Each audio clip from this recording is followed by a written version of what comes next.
All right, we're going to take a look at two examples of finding the end behavior asymptote. In 8.2, you learned how to do your end behavior asymptote by taking the leading term of the numerator and putting it over the leading term of the denominator, so x squared over x. And then what we have to do is compare the degrees of these two terms. The degree of the numerator is 2, the degree of the denominator is 1. So if you find that the degree is bigger in the numerator, we're going to do synthetic substitution to do this division.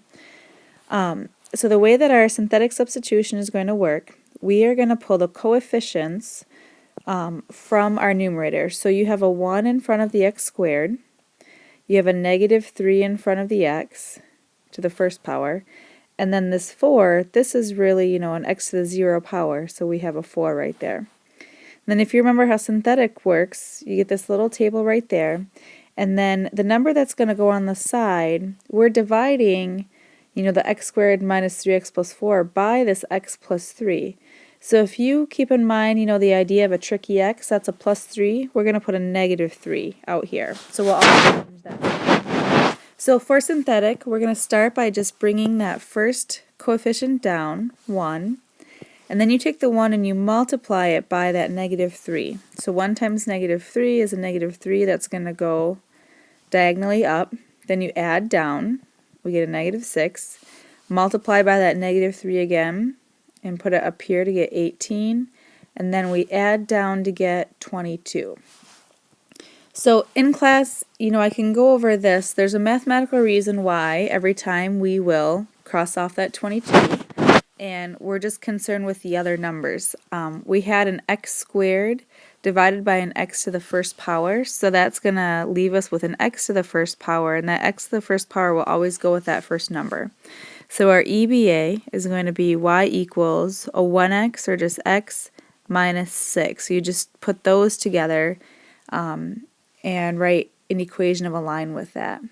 So in this case, our EBA is actually slanted. It has a slope of 1 and a y-intercept of negative 6. So you'd go down 6 and then do your slope and have a slanted asymptote for that one. Alright, so I wanted to just show another example to kind of get a hang of the pattern we're doing.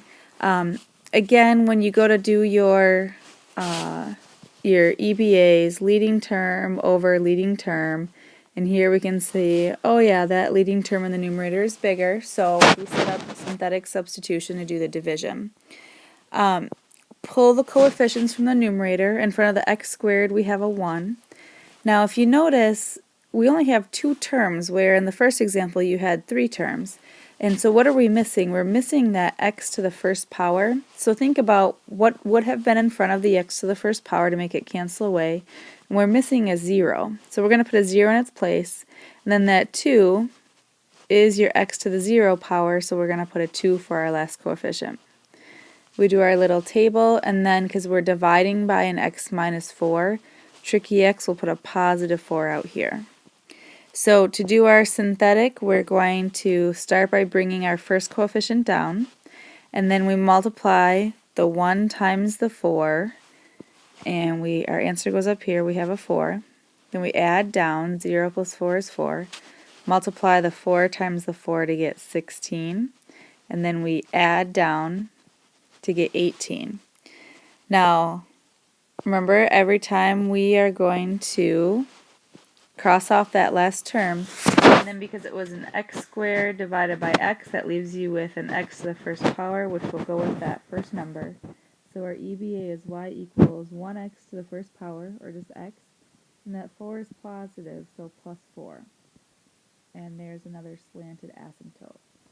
So if your degree is bigger in the numerator, you're going to end up doing synthetic substitution and getting a slanted asymptote for these examples.